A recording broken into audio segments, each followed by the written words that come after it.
बहुत समय पहले उत्तर भारत की हरी भरी पहाड़ियों के बीच बसा था विराटगढ़ राज्य।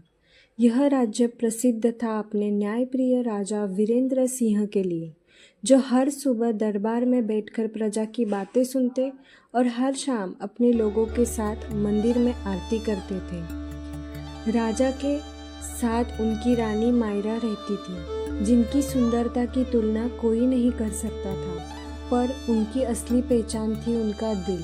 हर सुबह वो अनाथ बच्चों में भोजन बांटती, बीमारों की सेवा करती और किसानों की फसल की चिंता करती।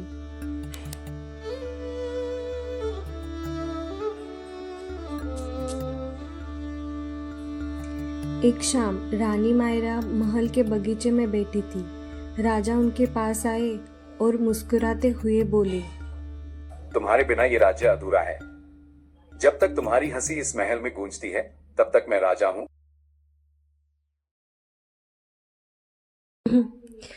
और जब तक आपका दिल दयालु है, तब तक यह राज्य सुरक्षित है।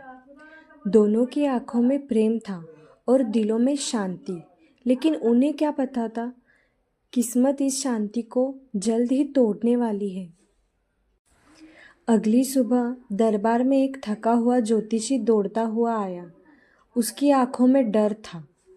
महाराज, मैंने तारों की चाल पर ध्यान दिया है।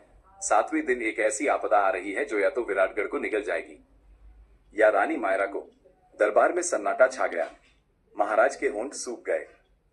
नहीं, ऐसी भविष्यवाणी झूठी है। कोई मेरे राज्य या मेरी रानी को नुकसान नहीं पहुंचा सकता।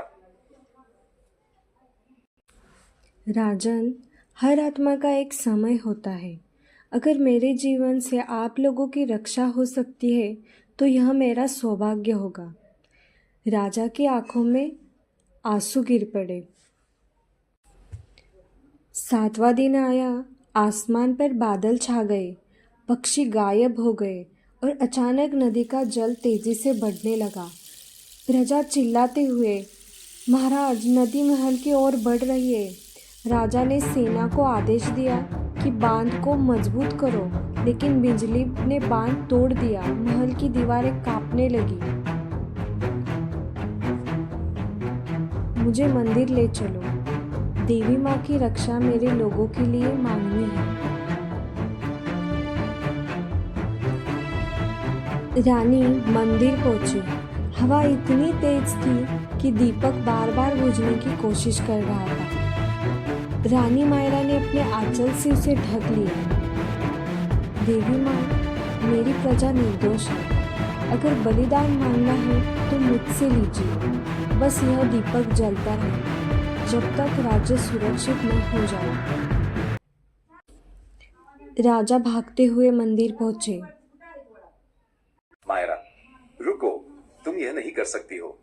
अ ब्रीफ राजन, प्रेम हमेशा साथ रहने का नाम नहीं, कभी कभी त्याग भी प्रेम का रूप होता है।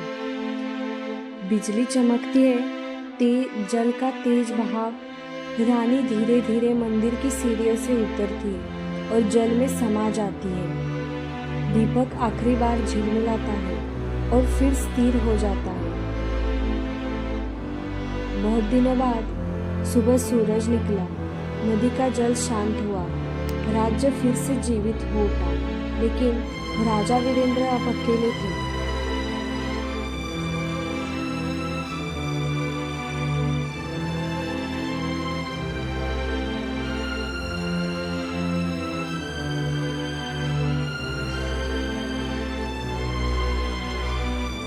और कहते हैं, उस रात जब रानी मायरा की मृत्यु हुई, मायरा ज्योति की लो आसमान की ओर उठी, जैसे कि आत्मा ने दूसरी आत्मा का स्वागत किया हो।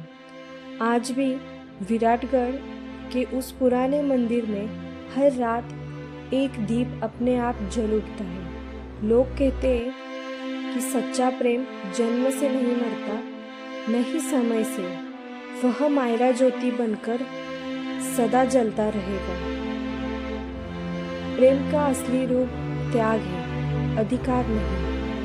अगर आपको ये कहानी पसंद आई हो तो लाइक करें, शेयर करें, कमेंट में बताइए आपको कहानी कैसी लगी। और हमारे चैनल को सब्सक्राइब करें ताकि और भी कहानियाँ आप सबसे पहले देख सकें।